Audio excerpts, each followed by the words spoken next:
Bonjour, dans cette 5e vidéo, nous poursuivons notre étude sur les enzymes. Et on va aborder ici ce qu'on appelle la cinétique enzymatique. La cinétique enzymatique, ça correspond en fait à la vitesse de déroulement d'une réaction chimique. On rappelle, les enzymes sont des biocatalyseurs. Donc ils sont capables d'accélérer la vitesse d'une réaction chimique. Et on se propose donc d'observer expérimentalement la vitesse de cette réaction enzymatique. On va observer donc une réaction, la réaction donc de l'eau oxygénée ou peroxyde d'hydrogène qui va se décomposer en dioxygène et en eau sous l'action de la peroxydase. Donc cette peroxydase va permettre de faciliter cette réaction d'oxydation de l'eau oxygénée en dioxygène et en eau. Alors, lorsqu'on regarde ici le graphique que l'on a obtenu, on voit que l'on a, en fonction de la concentration en enzyme, une vitesse de réaction qui va être différente.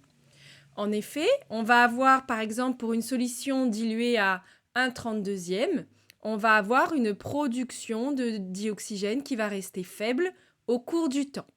Lorsqu'on observe la solution diluée de moitié, on voit qu'on a une production de dioxygène qui est beaucoup plus importante en très peu de temps. Donc on va avoir une modification de la vitesse de réaction en fonction de la concentration en enzyme.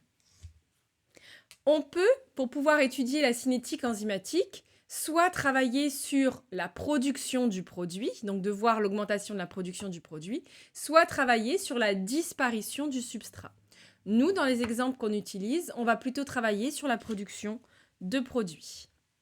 Vous, normalement, lorsqu'on a réalisé notre séance de TP, on avait essayé justement de travailler sur cette cinétique enzymatique et on avait travaillé notamment sur la concentration en enzyme. On avait injecté de l'enzyme et on avait vu qu'il y avait une production de plus en plus importante de ce dioxygène en fonction de la concentration en cette enzyme. Donc plus il y avait d'enzymes, plus on avait augmenté la vitesse de réaction. Donc certains n'ont peut-être pas forcément pu le voir puisque donc à cause des sondes ou du temps, on n'avait pas pu terminer cette expérience. Donc vous avez travaillé à partir des documents ressources qui vous étaient donnés. Donc à partir de ce document, vous pouvez normalement calculer ce qu'on appelle la vitesse de réaction, la vitesse VI. Cette vitesse VI de l'activité enzymatique s'exprime par la quantité de substrat transformé ou la quantité de produit formé par unité de temps au début de la réaction. Pour nous, ça va être la quantité de produit formé.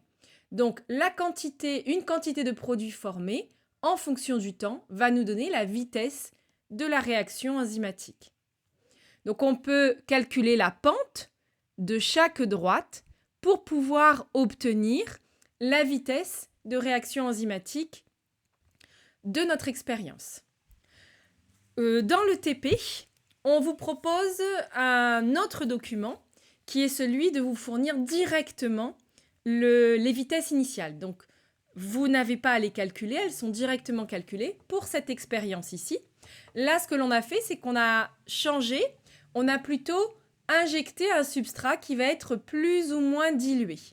Donc, on augmente au fur et à mesure la concentration du substrat et on voit qu'il y a aussi à nouveau une variation de la vitesse de réaction. Donc, en fonction de la concentration en substrat et plus en enzyme, on voit que la vitesse initiale de réaction va être différente. Et donc vraiment, de bien voir qu'on calcule donc la pente. On voit sur, par exemple, ici, de 1 minute à 1 minute 24, par exemple, on passe d'à peu près 8 à 12. On passe de 8 à 12 milligrammes par millilitre. D'accord ? Donc, vous faites ce petit calcul pour pouvoir obtenir la vitesse initiale de la réaction. Donc, à partir de ce tableau, vous pouvez tracer la courbe de vitesse initiale de la réaction enzymatique en fonction de la concentration en substrat. Donc, à partir de ce tableau, on a construit donc ce graphique, ce que vous pouviez faire et que vous aviez à faire en TP. Et donc, on pouvait positionner donc à 0,25 ici, une concentration de 75, à 0,5, une concentration de 175, et ainsi de suite. En fait, lorsque la vitesse de réaction augmente, on peut comprendre qu'il va y avoir, si vous voulez, une formation croissante de complexes enzymes substrats. Donc l'augmentation de la vitesse en fonction de la concentration en substrat ou en enzyme s'explique par la formation croissante de complexes enzymes substrats. Je vais m'expliquer un petit peu après. Et lorsque tous les complexes sont formés, VI n'augmente plus, donc on va avoir une augmentation de la vitesse progressive jusqu'à un palier qu'on appelle la vitesse Vmax, qui se traduit par une saturation des molécules d'enzymes. Donc, je m'explique. Ici, au départ, vous avez une concentration en substrat faible ou en enzyme faible. Donc, quand cette concentration est faible, les chances que les molécules se rencontrent pour faire la réaction sont faibles. Donc, on va avoir une vitesse de réaction qui est faible. Au fur et à mesure qu'on augmente la concentration, que ce soit en enzyme ou en substrat, les chances de rencontre des molécules est plus importante, donc ça permet d'avoir plus de réactions chimiques qui se produisent. Donc on augmente la vitesse et à un moment donné, la concentration, soit en enzyme, soit en substrat, est telle que toutes les molécules sont bloquées. C'est-à-dire que toutes les molécules d'enzyme sont positionnées sur un substrat et donc on a une vitesse maximale de la réaction. Plus la probabilité de rencontre entre les molécules d'enzymes et de substrat est élevée, plus la vitesse de réaction sera importante. C'est la raison pour laquelle la vitesse de catalyse enzymatique est maximale au début de la réaction. On a un nombre maximum d'enzymes qui va être occupé. Et cette vitesse va diminuer progressivement en fonction de la quantité de substrat restant à transformer.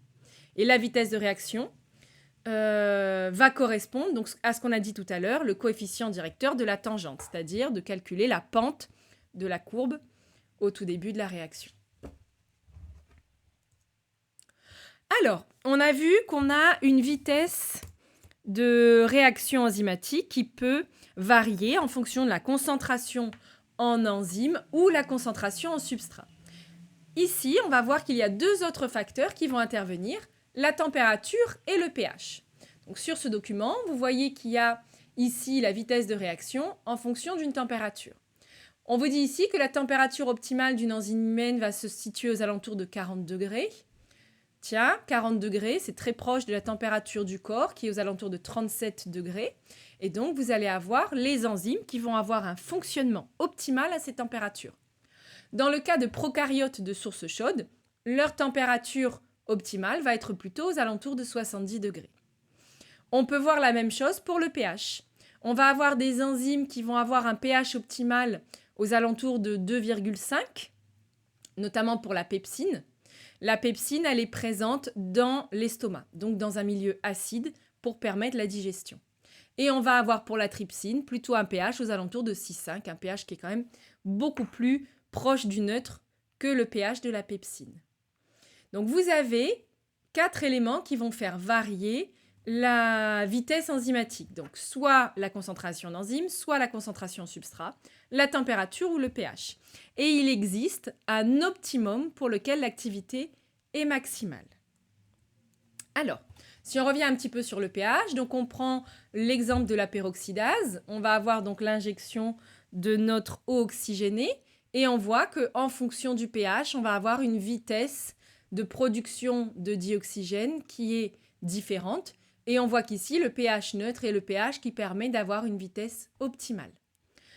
Ici, on vous présente donc 3 enzymes différentes, la pepsine, l'amylase et la trypsine. Donc la pepsine, on l'a vu, c'est plutôt une enzyme qui est présente au niveau de l'estomac, donc qui va avoir besoin d'un pH qui est plutôt acide.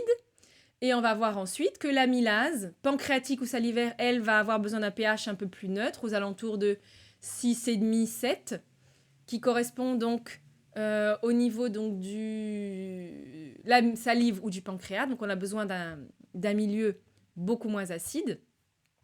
Donc vous voyez ici au niveau du côlon, le pH est plutôt aux alentours de 7.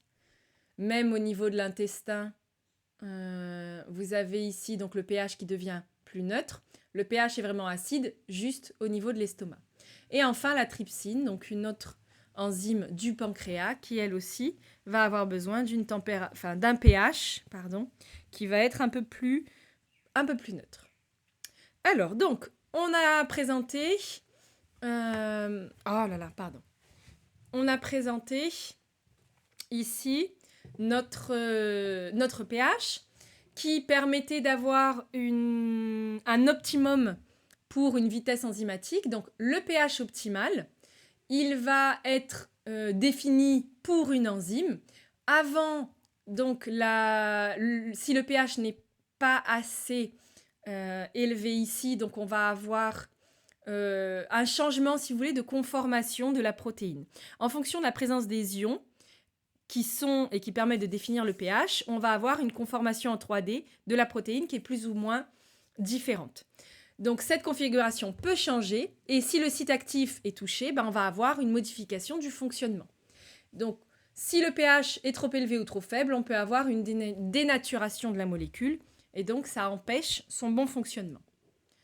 On va avoir un effet un peu différent avec la température. Là encore, on étudie notre peroxydase. On voit que la température idéale pour le fonctionnement va être aux alentours de 25 degrés. Cette température, là encore, présente un optimal.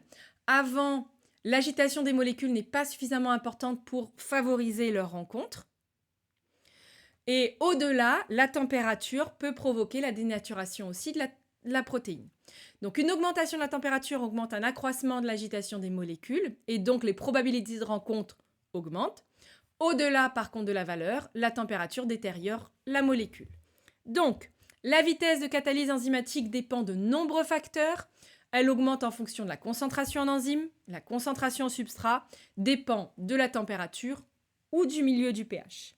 Nous avons donc terminé pour cette partie sur la cinétique enzymatique et on va s'intéresser maintenant à l'équipement enzymatique des cellules et comment cet équipement permet d'obtenir des cellules spécialisées. Et ceci, nous le verrons dans la 6e vidéo. Au revoir.